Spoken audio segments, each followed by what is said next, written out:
Hello friends, कैसे हो? जी के 2020 यूट्यूब चैनल के एनसीईआरटी वीडियो सीरीज में आप सभी दोस्तों का हार्दिक स्वागत है।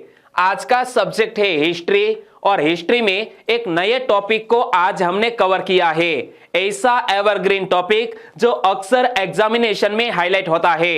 आज का टॉपिक है मराठा साम्राज्य और शिवाजी महाराज। और आपने भी एनसीईआरटी के टेक्स्ट बुक में कहीं पढ़ा होगा कि शिवाजी महाराज ने अष्टप्रधान मंडल का गठन किया था और अष्टप्रधान मंडल से जुड़े हुए बहुत से क्वेश्चन प्रीवियस एग्जामिनेशन में पूछे जा चुके हैं। और इसीलिए हमने सोचा कि आपको मराठा साम्राज्य और शिवाजी महाराज के बारे में पता होना चाहिए।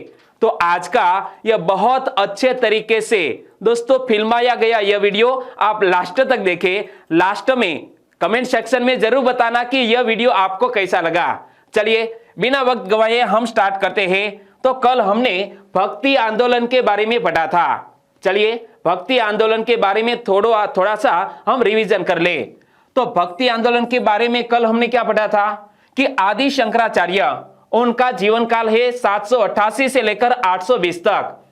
और शंकराचार्य ने कौन से संप्रदाय की स्थापना की थी? स्मृति संप्रदाय की। शंकराचार्य का दर्शन है अद्वैतवाद और शंकराचार्य ने पूरे भारत देश के 4 कोनों में 4 पीठों की स्थापना की थी। विथ इमेज विथ मैप मैंने आपको कल बताया था कि शंकराचार्य ने 4 पीठों की स्थापना की थी 4 कोनों में। एक तो यहां पर है बद्रीनाथ उत्तराखंड राज्य में, जिसका नाम है ज्योतिष पीठ। यहां पर पश्चिम में गुजरात में द्वारिका, जहां पर है शारदा पीठ। यहां पर पूरब में पूरी ओडिशा में कौन सी? गोवर्धन पीठ। और यहां पर मैसूर कर्नाटक, नाम है श्रृंगेरी पीठ। ओके।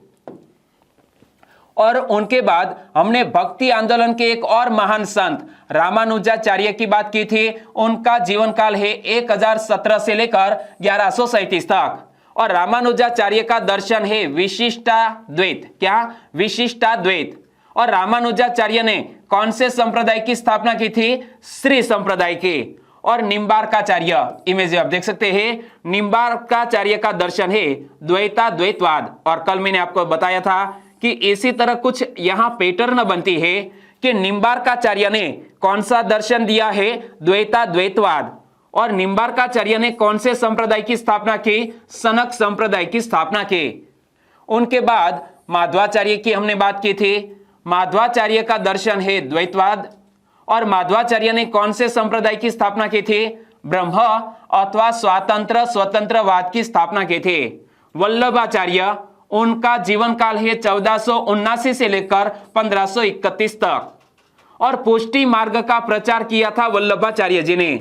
शुद्धाद्वैतवाद यानी कि शुद्ध अद्वैतवाद का दर्शन किसने दिया है? वल्लभाचार्य जी ने दिया है। और कल हमने यह चारों संत के बारे में पढ़ा था कि कबीर एक जुलाहा थे, धन्ना एक जाट थे, रैदास एक चर्मकार थे और सेन एक नाई थे। इमेज में चारों को आप देख सकते हैं। कबीर एक जुलाहा थे, धन्ना एक जाट थे, यहां पर रैदास एक चर्मकार और यहां पर संत सेन वो एक नाई थे। अब बात करते हैं मराठा साम्राज्य और शिवाजी महाराज के बारे में। तो शिवाजी महाराज का जीवन काल है 1627 से लेकर 1680 तक। शिवाजी महाराज का जन्म 1627 में शिवनेर नामक दुर्ग में हुआ था। पिता का नाम शाहजी, माता का नाम जीजाबाई, गुरु का नाम रामदास और उनके एक संरक्षक थे। कौन? दादा कौंडदेव। यह उनकी फैमिली इंफॉर्मेशन आपने याद रख ली। जन्म 1627 में कहा? शिवनेर नामक दुर्ग में। पिता का नाम शाहजी, माता का नाम जीजाबाई, गुरु का नाम रामदास और संरक्षक कौन? दादा कौंडदेव। तो बताइए कि मराठे साम्राज्य में एक शक्तिशाली राजा जिसका नाम है शिवाजी महाराज। इमेज में आप देख सकते हैं। शिवाजी महाराज का जीवन काल है 1627 से लेकर 1680 तक। और जो इंफॉर्मेशन मैंने आपको बताई आपने याद रख ली है। तो लिखवाइए मुझे कि शिवाजी महाराज का जन्म कहां पर हुआ है? 1627 में। कहां पर? शिवनेर नामक दुर्ग में शिवाजी महाराज का जन्म। पिता का नाम क्या है? पिता का नाम है शाहजी। माता का नाम क्या है? जीजाबाई। गुरु का नाम क्या है? रामदास। और संरक्षक कौन है? संरक्षक है दादा कोंडदेव। तो देखो कि पिता का नाम शाहजी, माता का नाम जीजाबाई, गुरु का नाम रामदास और संरक्षक कौन है? दादा कोंडदेव है। यह फैमिली इंफॉर्मेशन आपको याद रख लेनी चाहिए। तो बताइए शिवाजी का जन्म कहां हुआ था? शिवनेर नामक किले में। शिवाजी का राज्याभिषेक कब हुआ था? 1674 में। आगे मैं आपको बात करने वाला हूं कि शिवाजी महाराज का राज्याभिषेक किस किले में हुआ था, कब हुआ था। ओके, शिवाजी का राज्याभिषेक हुआ है 1674 में। शिवाजी की माता का नाम क्या था? जीजाबाई। और शिवाजी के पिता का नाम क्या था? शाहजी भोंसले। शिवाजी के राजनीतिक गुरु एवं संरक्षक कौन थे? बहुत ही मजेदार क्वेश्चन है कि शिवाजी महाराज के राजनीतिक गुरु एवं संरक्षक कौन थे? शिवाजी महाराज के संरक्षक कौन? दादा कोंडदेव थे। कौन? दादा कोंडदेव। और मराठों में राष्ट्रवाद की भावना भरने में महत्वपूर्ण भूमिका किसने निभाई थी? मराठों में राष्ट्रवाद की भावना भरने में महत्वपूर्ण भूमिका गुरु रामदास ने निभाई थी। किसने? गुरु रामदास ने। और शिवाजी के जीवन पर उनकी माता जीजाबाई का सर्वाधिक प्रभाव था। क्या? शिवाजी महाराज के जीवन पर उनकी माता जीजाबाई का सर्वाधिक प्रभाव था। और मालवा शिवाजी की प्रारंभिक कार्यस्थली थी। क्या? यह मालवा शिवाजी की प्रारंभिक कार्यस्थली थी। तो बताइए इस क्वेश्चन का आंसर। शिवाजी के जीवन की प्रारंभिक कार्यस्थली कहां थी? मैंने आपको हाल ही में बताया। आपका ध्यान स्क्रीन पर होना चाहिए, इधर उधर भटकना नहीं चाहिए, वरना आप कुछ ऐसी महत्वपूर्ण इंफॉर्मेशन मिस कर सकते हैं जो एग्जामिनेशन के पॉइंट ऑफ व्यू से मोस्ट इंपोर्टेंट हो। चलिए बताइए, शिवाजी के जीवन की प्रारंभिक कार्यस्थली कहां थी? कहां थी? मालवा थी। ओके, यहां पर मैंने क्या पढ़ा कि शिवाजी के जीवन पर उनकी माता जीजाबाई का सर्वाधिक प्रभाव था। मालवा शिवाजी की प्रारंभिक कार्यस्थली थी। ओके, और शिवाजी के सैन्य अभियान की बात करें तो 1646 में शिवाजी ने सर्वप्रथम तोरण नामक किले पर अधिकार किया था। शिवाजी महाराज ने बहुत से किले जीत लिए थे, लेकिन सबसे पहले अपनी जीत का आगाज कहां से किया है? तोरण नामक किले से किया है। और 1656 में रायगढ़ को राजधानी बनाया। शिवाजी महाराज ने 1656 में किस किले को अपनी राजधानी बनाया? ऐसा क्वेश्चन पूछ लिया जाए तो हमारा आंसर होना चाहिए रायगढ़। और शिवाजी से मुगलों का पहला संघर्ष 1657 में हुआ। शिवाजी और औरंगजेब की पहली भिड़ंत हुई थी कब? 1657 में। तो याद रखो कि शिवाजी से मुगलों का पहला संघर्ष 1657 में हुआ और शिवाजी और औरंगजेब की पहली भिड़ंत यहां पर हुई थी 1657 में। तो एक ऐसा भी क्वेश्चन एग्जामिनेशन में पूछा जा सकता है। 1646 में शिवाजी ने सर्वप्रथम किस किले पर अधिकार किया? तो मैंने आपको हाल ही में किस किले का नाम बताया? तोरण नामक किले पर शिवाजी महाराज ने सबसे पहले अपना अधिकार जमाया। यानी कि इस क्वेश्चन का सही आंसर है तोरण। 1663 में पूना पर आक्रमण कर शिवाजी ने मुगल गवर्नर शाइस्ता खां की एक उंगली काट दी थी। दोस्तों यहां से भी क्वेश्चन निकाले जा सकते हैं कि शिवाजी महाराज ने किसकी एक उंगली काट दी थी? शाइस्ता खां की। 1663 में पूना पर आक्रमण कर शिवाजी ने मुगल गवर्नर शाइस्ता खां की एक उंगली काट दी। और 1664 में शिवाजी ने सूरत की लूटपाट की। क्या? शिवाजी महाराज ने अपने जीवन काल में 2 बार सूरत की लूटपाट की है। एक बार 1664 में, दूसरी बार 1670 में। 1665 में पुरंदर की संधि हुई। और पुरंदर की संधि दोस्तों एग्जामिनेशन में कई बार पूछी गई है कि पुरंदर की संधि किन 2 शासकों के बीच हुई थी? तो शिवाजी और जय सिंह के बीच हुई थी। कब? 1665 में पुरंदर की संधि शिवाजी और जय सिंह के बीच संपादित हुई थी। एक बार फिर से पढ़ लेते हैं क्योंकि बहुत अच्छी इंफॉर्मेशन यहां पर मिली है। 1663 में पुणे पर आक्रमण कर शिवाजी ने मुगल गवर्नर शाइस्ता खां की एक उंगली काट दी। 1664 में शिवाजी ने सूरत की लूटपाट की दूसरी बार 1670 में। 1665 में पुरंदर की संधि हुई किन दो शासकों के बीच? तो के शिवाजी और जय सिंह के बीच। ओके, तो एक ऐसा क्वेश्चन, 22 जून 1665 को पुरंदर की संधि किन के बीच संपन्न हुई थी? शिवाजी और जय सिंह के बीच। यह 22 जून 1665 को पुरंदर की संधि संपन्न हुई थी। कब? 22 जून 1665 को किन के बीच? शिवाजी और जय सिंह के बीच। शिवाजी और मुगलों के बीच कौन सी संधि हुई थी? ऐसा क्वेश्चन पूछ लिया जाए तो शिवाजी महाराज और मुगलों के बीच कौन सी संधि हुई थी? पुरंदर की संधि हुई थी। 1666 में शिवाजी आगरा गए। शिवाजी द्वारा दुर्व्यवहार करने पर उन्हें कैद कर जयपुर भवन में रखा गया। औरंगजेब ने शिवाजी को राजा की उपाधि दी और बरार की जागीर दी। क्या? 1666 में शिवाजी आगरा गए। शिवाजी द्वारा दुर्व्यवहार करने पर उन्हें कैद कर जयपुर भवन में रखा गया। औरंगजेब ने शिवाजी को राजा की उपाधि दी और बरार की जागीर दी।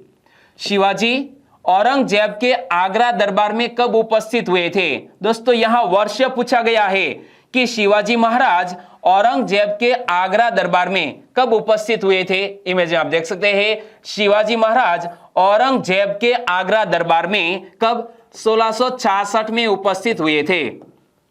और शिवाजी को राजा की उपाधि किसने दी थी? शिवाजी को राजा की उपाधि किसने प्रदान की थी? किसने? औरंगजेब ने शिवाजी को राजा की उपाधि प्रदान की थी। 1670 में शिवाजी ने सूरत को दोबारा लूटा। पहली बार 1664 में सूरत को लूटा, दूसरी बार 1670 में। 1674 में शिवाजी का राज्याभिषेक हुआ। किस किले में हुआ? रायगढ़ के किले में शिवाजी महाराज का राज्याभिषेक 1674 में हुआ। काशी से एक पंडित बुलाया गया था जिसका नाम था गंगा भट्ट। गंगा भट्ट द्वारा शिवाजी महाराज का राज्याभिषेक करवाया गया और शिवाजी ने हैंदव धर्मोद्धारक यानी कि हिंदू धर्म का उद्धारक तथा क्षेत्रीय कुलवत मनसा की उपाधि ली। एक बार फिर से पढ़ लेते हैं। 1670 में शिवाजी ने सूरत को दोबारा लूटा। 1674 में शिवाजी का राज्याभिषेक किस किले में हुआ? रायगढ़ किले में। और राज्याभिषेक किसने करवाया? काशी के पंडित गंगा भट्ट ने राज्याभिषेक करवाया और शिवाजी ने हैंदव धर्मोद्धारक यानी कि हिंदू धर्म का उद्धारक तथा क्षेत्रीय कुलवत मनसा की उपाधि ली। तो बताइए इस क्वेश्चन का आंसर। शिवाजी ने कब छत्रपति की उपाधि धारण कर अपना राज्याभिषेक करवाया? शिवाजी ने कब? 1674 में। कब? 1674 में जून माह में छत्रपति की उपाधि धारण कर छत्रपति शिवाजी ने राज्याभिषेक करवाया। एक और भी क्वेश्चन बन सकता है कि शिवाजी महाराज ने राज्याभिषेक के समय कौन सी उपाधि ली थी? छत्रपति की। काशी के किस प्रसिद्ध विद्वान ने शिवाजी का राज्याभिषेक करवाया था? तो हमने किसका जिक्र किया? श्री गंगा भट्ट ने शिवाजी का राज्याभिषेक करवाया था और वो काशी के एक प्रसिद्ध विद्वान थे। कौन? श्री गंगा भट्ट। और उन्होंने शिवाजी का राज्याभिषेक करवाया था। और शिवाजी का राज्याभिषेक कहां हुआ था? मैंने आपको हाल ही में बताया। शिवाजी का राज्याभिषेक कहां हुआ था? रायगढ़ के किले में। और राज्याभिषेक के बाद शिवाजी का अंतिम महत्वपूर्ण सैन्य अभियान 1677 का कर्नाटक अभियान था। क्या? राज्याभिषेक के बाद शिवाजी का अंतिम महत्वपूर्ण सैन्य अभियान 1677 का कर्नाटक अभियान था। और गोलकुंडा के दो ब्राह्मण भाइयों, एक का नाम है मदन्ना, दूसरा का नाम है अकन्ना, दोनों भाइयों ने शिवाजी और गोलकुंडा के बीच समझौता कराया। गोलकुंडा के दो ब्राह्मण भाइयों मदन्ना एवं अकन्ना ने शिवाजी और गोलकुंडा के बीच समझौता कराया। बताइए इस क्वेश्चन का आंसर। शिवाजी का अंतिम सैन्य अभियान निम्न में से कौन सा था? शिवाजी का अंतिम सैन्य अभियान निम्न में से कौन सा था? कर्नाटक अभियान। और शिवाजी का जो प्रशासन है उनके द्वारा बहुत ही अच्छी तरह से प्रशासन चलाया गया है और खासतौर पर एग्जामिनेशन में अष्टप्रधान से जुड़े हुए क्वेश्चन पूछे जाते हैं। और इसलिए यहां मैं आपको अष्टप्रधान के बारे में बताने जा रहा हूं। तो यहां आपकी निगाहें यहां स्क्रीन पर होनी चाहिए। शिवाजी का प्रशासन।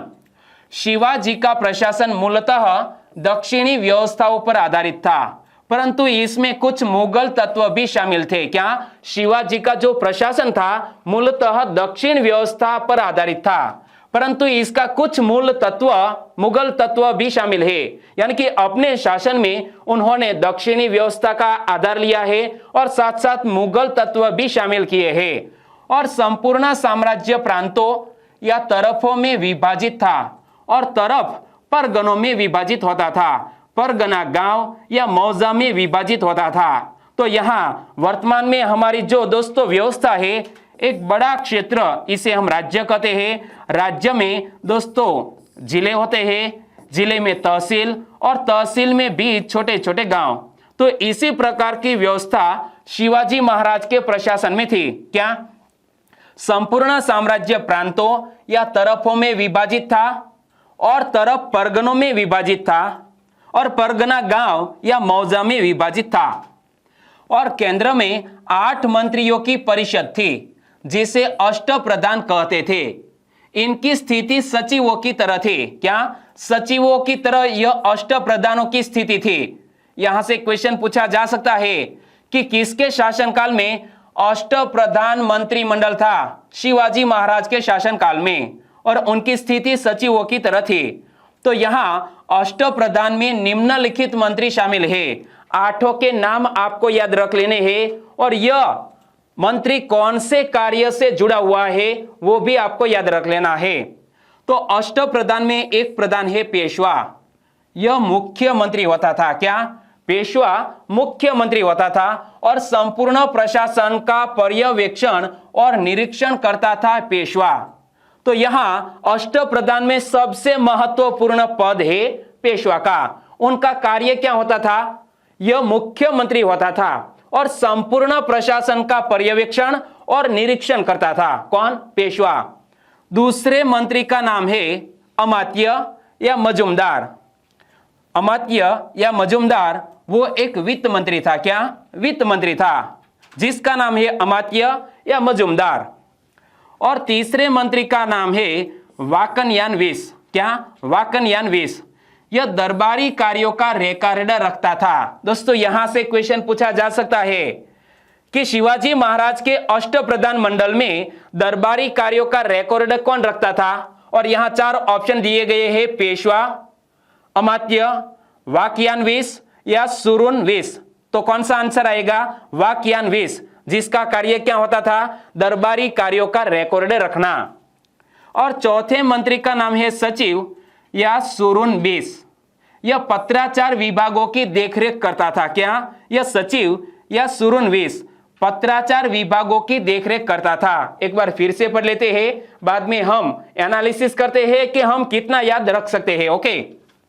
पेशवा यह एक मुख्यमंत्री होता था और संपूर्ण प्रशासन का पर्यवेक्षण और निरीक्षण करता था। कौन? पेशवा। वित्त मंत्री कौन? अमात्य या मजूमदार, वो एक वित्त मंत्री था।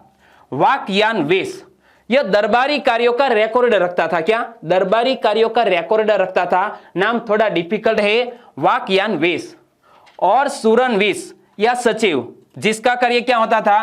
पत्राचार विभागों की देखरेख करना। ओके। तो बताइए, अष्टप्रधान में निम्नलिखित मंत्री शामिल थे।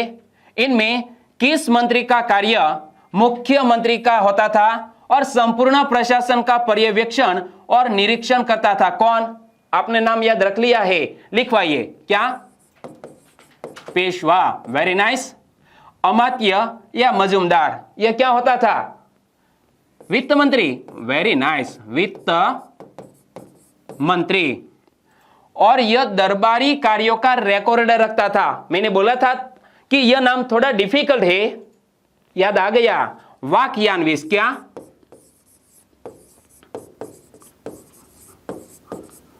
वाकयानविस। वाकयानविस का कार्य क्या होता था? यह दरबारी कार्यों का रिकॉर्ड रखता था। और चौथा, यह पत्राचार विभागों की देखरेख करता था। कौन पत्राचार विभागों की देखरेख करता था? सचिव। सचिव या एक और नाम आया सुरनवीस। क्या? सुरनवीस। चलिए करेक्शन कर लेते हैं। पेशवा मुख्यमंत्री होता था, अमात्य या मजुमदार वित्त मंत्री, वाक्यान्वीस दरबारी कार्यों का रिकॉर्ड रखता था, सचिव या सुरनवीस यह पत्राचार विभागों की देखरेख करता था। कौन? सुरनवीस पत्राचार विभागों की देखरेख करता था। चारों बिल्कुल सही है। आपका भी सही answer. Thank you so much. और दोस्तों थोड़ी सी आपके साथ डिस्कस करना चाहता हूं कि यहां हम पिछले कुछ दिनों से हिस्ट्री के बारे में पढ़ रहे हैं और हम ऐसे टॉपिक की चर्चा करते हैं जो एग्जामिनेशन में अक्सर हाईलाइट होता है, यानी कि एवरग्रीन टॉपिक की चर्चा करते हैं। और आपको भी बढ़िया मजा आ रहा है ऐसा मुझे लग रहा है, क्योंकि बहुत से रिस्पांस मिल रहे हैं, वो मैं पढ़ रहा हूं और रिस्पांस के आधार पर मैं कह सकता हूं कि आपको बहुत ही अच्छा लग रहा है। तो इस वीडियो को लाइक करें और आपके दोस्तों को इस वीडियो की लिंक शेयर करना मत भूलिएगा। चलिए अष्टप्रधान मंडल में आगे बात करें। तो पांचवा एक का नाम है सेनापति या सर ए नौबत। यहां एक शब्द है नौबत। नौबत यानी कि मुश्किली। हमारे पर कोई नौबत आए तो हमारा रक्षण कौन करता है? सेनापति, यानी कि यह सेना का नेतृत्व करता था। तो ऐसे भी याद रख सकते हैं कि सेनापति यानी कि सर ए नौबत, नौबत आने पर सेना का नेतृत्व करता था। कोई भी और राजा अपने राज्य पर युद्ध करने की घोषणा करता है तो सेनापति अपनी सेना तैयार करता है, नेतृत्व करता है, सर ए नौबत। अष्टप्रधान मंडल में, शिवाजी के अष्टप्रधान मंडल में एक और महत्वपूर्ण पद है सेनापति का। छठा एक मंत्री जिसका नाम है दबीर या सुमंत। यह क्या है? यह हमारे एक्सटर्नल अफेयर मिनिस्टर है। क्या? विदेश विभाग की देखरेख करता था। एक्सटर्नल अफेयर्स मिनिस्टर, शिवाजी के अष्टप्रधान मंडल के एक्सटर्नल अफेयर्स मिनिस्टर कौन? यस दबीर, जिसका एक और नाम है सुमंत। कौन सा आपको याद रह जाएगा, सुमंत या दबीर? दोनों। Very nice. तो याद रखो सेनापति या सर ए नौबत, यह सेना का नेतृत्व करता था। दूसरा नाम है दबीर या सुमंत, यह विदेश विभाग की देखरेख करता था। एक और नाम है पंडित राव या दानाध्यक्ष। दान हम कहां करते हैं? मंदिरों में करते हैं। तो यह धार्मिक मामलों में छत्रपति को सलाह देता था। क्या? धार्मिक मामलों में छत्रपति यानी कि शिवाजी को सलाह देता था दानाध्यक्ष या तो पंडित राव। तो पंडित बोले या दानाध्यक्ष बोले, दोनों एक ही है। और आठवां नाम है न्यायाधीश। यह न्याय विभाग का प्रमुख होता था। यह दोस्तों याद रख लो, जैसा नाम ऐसा ही कार्य। न्यायाधीश यह न्याय विभाग का प्रमुख होता था। और हमने चार मंत्री के नाम याद रख लिए, बताइए। सेनापति या सर ए नौबत, यह सेना का नेतृत्व करता था। दबीर या सुमंत, सुमंत यानी कि एक्सटर्नल अफेयर्स मिनिस्टर, विदेश विभाग की देखरेख करता था। पंडित राव या दानाध्यक्ष, दान कहां पर देना है? धार्मिक मंदिरों में, यानी कि धार्मिक मामलों में छत्रपति को सलाह देता था। और न्यायाधीश यह न्याय विभाग का प्रमुख होता था। सेनापति या सर या नौबत, दबीर या सुमंत, पंडित राव या दानाध्यक्ष और न्यायाधीश। तो बताइए अष्टप्रधान में निम्नलिखित मंत्री शामिल थे। यह सेना का नेतृत्व करता था। क्या नाम बताया? सेनापति। एक और भी नाम था, सेनापति या सर ए नौबत। Very nice. यह विदेश विभाग की देखरेख करता था। एक यहां पर नाम आया सुमंत। क्या? सुमंत। लेकिन यहां पर क्या नाम था? दबीर। क्या नाम था? Dabir, external affairs minister of Shivaji Ashtapradhan Mandal. और दोस्तों यह धार्मिक मामलों में छत्रपति को सलाह देता था। सलाह कौन देता है? पंडित। पंडित राव, एक और भी नाम था पंडित राव या दानाध्यक्ष। क्या नाम था? दानाध्यक्ष। क्लियर। और यह न्याय विभाग का प्रमुख होता था। कौन? न्यायाधीश, न्याय विभाग का प्रमुख होता था। यह थे अष्टप्रधान मंडल। तो बताइए इस क्वेश्चन का आंसर। अष्टप्रधान परिषद किसके शासन काल में थी? अष्टप्रधान परिषद किसके शासनकाल में थी? शिवाजी महाराज के शासनकाल में थी। सभी के नाम एक बार फिर से पढ़ लेते हैं। अमात्य, सचिव, यहां पर मंत्री, सेनापति, सुमंत, पंडितराव, न्यायाधीश और पंत प्रधान, ऐसा कुछ नाम दिया गया है। मराठा शासन में सर ए नौबत का अर्थ क्या है? क्या मराठा शासन में सर ए नौबत का अर्थ क्या है? सर ए नौबत यानी कि नौबत आने पर सेना को कौन तैयार करता है? सेनापति। तो सर ए नौबत का अर्थ क्या है? सेनापति है। और दोस्तों, शिवाजी द्वारा एक टैक्स लगाया गया था। क्या? शिवाजी द्वारा एक टैक्स लगाया गया था जिसका नाम है चौथ। चौथ के बारे में हम बात करें तो चौथ एक प्रकार का मराठा कर था जिसमें संबंधित राज्यों को अपने भू राजस्व का 25% देना पड़ता था। इसकी वसूली काम विषदार करता था। यहां से दोस्तों एग्जामिनेशन में क्वेश्चन पूछा जा सकता है कि चौथ एक प्रकार का क्या था? मराठा का एक कर था जिसमें संबंधित राज्यों को अपने भू राजस्व का कितने प्रतिशत देना पड़ता था? 25%। और इसकी वसूली कौन करता था? काम विषदार करता था। और ऐसा भी क्वेश्चन सिंपल सा बन सकता है कि चौथ क्या था? पड़ोसी राज्यों पर शिवाजी द्वारा लगाया गया भूमि कर। क्या? पड़ोसी राज्यों पर शिवाजी द्वारा लगाया गया भूमि कर, इसे बोलते हैं चौथ। शिवाजी की आय का मुख्य साधन क्या था? तो मैंने आपको हाल ही में क्या बताया? शिवाजी की आय का मुख्य साधन क्या था? चौथ शिवाजी की आय का मुख्य साधन था। और यहां पर ऑप्शन में लिखा गया है सरदेशमुखी। यह क्या है? तो देखो, वस्तुतः छत्रपति महाराष्ट्र क्षेत्र का सरदेशमुख होने के नाते विजित क्षेत्र से, यानी कि जो भी क्षेत्र में उन्होंने विजय प्राप्त कर ली है उसी क्षेत्र से उसके कुल राजस्व का 10% सरदेशमुखी के रूप में प्राप्त करता था। यानी कि सरदेशमुखी भी एक तरह का टैक्स है। और हमारे छत्रपति शिवाजी महाराज महाराष्ट्र क्षेत्र का सरदेशमुख होने के नाते विजित क्षेत्र से उनके कुल राजस्व का कितना? 10% सरदेशमुखी के रूप में प्राप्त करता था। और इसकी वसूली गुमास्ता करता था। कौन? इसकी वसूली गुमास्ता करता था। ग्राम स्तर पर पाटिल या पंचायत के द्वारा न्याय कार्य किया जाता था और सर्वोच्च न्यायालय को हाजिर मजलिस कहा जाता था। हमारे शिवाजी महाराज के शासनकाल में सुप्रीम कोर्ट को क्या? सुप्रीम कोर्ट को क्या कहा जाता था? हाजिर मजलिस कहा जाता था। और पेशवाओं ने यूरोपीय प्रारूप पर सैन्य दल बनाने की कोशिश की। इन्हें कंपुस कहा जाता था। एक बार फिर से पढ़ लेते हैं। ग्राम स्तर पर पाटिल या पंचायतों के द्वारा न्याय का कार्य किया जाता था। सर्वोच्च न्यायालय को शिवाजी महाराज के शासनकाल में, तब यह सर्वोच्च न्यायालय यानी कि सुप्रीम कोर्ट नहीं थी, यानी कि इसी तरह की न्याय व्यवस्था को शिवाजी महाराज के शासनकाल में हाजिर मजलिस कहा जाता था। पेशवाओं ने यूरोपीय प्रारूप पर सैन्य दल बनाने की कोशिश की। इन्हें कंपुस कहा जाता था। और शिवाजी के सैन्य संगठन में किलों को सबसे अधिक महत्व दिया गया है। क्या? शिवाजी के सैन्य संगठन में किलों को सबसे अधिक महत्व दिया गया है। और शिवाजी सैनिकों को नगद वेतन देते थे। क्या? यानी कि दोस्तों कैश पेमेंट करते थे हमारे शिवाजी महाराज। क्या? शिवाजी महाराज सैनिकों को कैश पेमेंट देते थे, किंतु निश्चित रकम के बदले भूमि एवं गांव देने की चली आ रही प्रथा मोकासा को पूर्णतः समाप्त नहीं किया था। यह मोकासा क्या है? तो यह निश्चित रकम के बदले भूमि एवं गांव देने की चली आ रही जो प्रथा थी, इसे बोलते हैं मोकासा। शिवाजी महाराज ने पूर्णतः समाप्त नहीं किया था मोकासा को। और शिवाजी के पास एक नौसेना भी थी जिसका मुख्यालय कहां पर स्थित था? कोलाबा में, यानी कि महाराष्ट्र में मुंबई के पास एक कोलाबा है, वहां पर शिवाजी महाराज की नौसेना का हेडक्वार्टर स्थित था। बताइए इस क्वेश्चन का आंसर। निम्न में से कौन सा कथन सही है? यहां 2 सेंटेंस है, इनमें से आपको पता लगाना है कि कौन सा कथन सही है।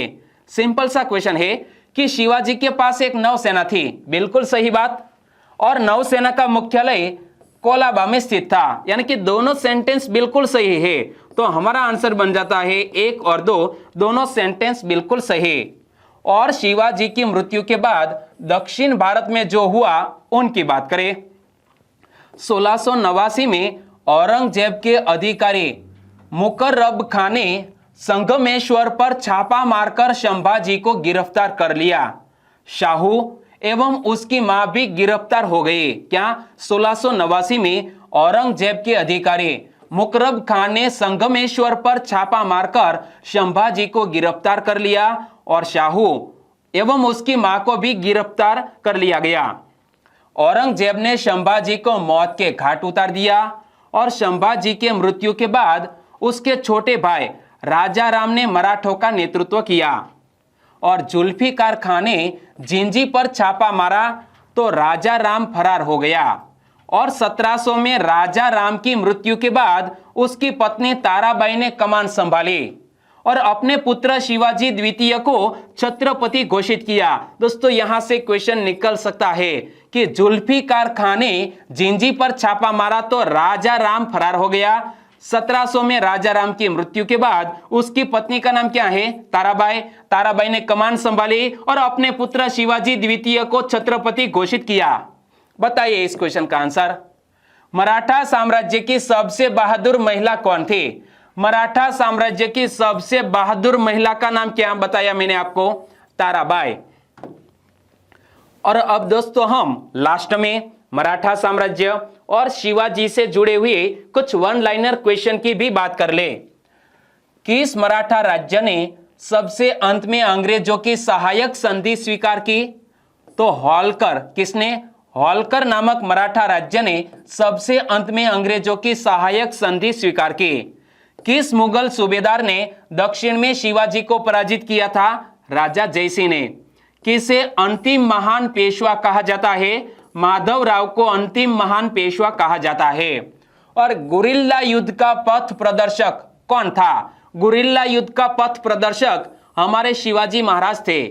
बीजापुर के सुल्तान ने किस सरदार को शिवाजी को जिंदा या मुर्दा पकड़ने के लिए भेजा था? अफजल खां को। और अफजल खां का वध शिवाजी महाराज ने किस तरह किया है? आपको याद है तो नीचे कमेंट सेक्शन में जरूर बताना।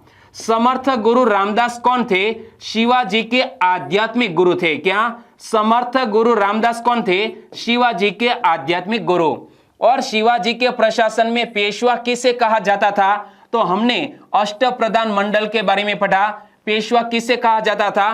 प्रधानमंत्री को। और शिवाजी के साम्राज्य की राजधानी कहां थी? रायगढ़। रायगढ़ में शिवाजी का राज्याभिषेक हुआ, यानी कि शिवाजी के साम्राज्य की राजधानी रायगढ़ किला था। और शिवाजी को पहाड़ी चूहा व साहसी डाकू किसने कहा था? शिवाजी के लिए ऐसे शब्द का प्रयोग किया गया है कि शिवाजी एक पहाड़ी चूहा है, शिवाजी एक साहसी डाकू है। किसने कहा था? औरंगजेब ने कहा था। तो चलिए दोस्तों यहां हम वीडियो खत्म करते हैं। वीडियो में वाकई में आपको मजा आया है, हेल्पफुल लगा है तो आपके दोस्तों को फेसबुक, व्हाट्सएप या टेलीग्राम के जरिए इस वीडियो की लिंक शेयर करना मत भूलिएगा। बस एक छोटी सी कमेंट में आप लिखिए और इस वीडियो को ट्वीट कीजिए। कल मिलेंगे एक नए टॉपिक के साथ। तब तक के लिए टेक केयर एंड जय हिंद।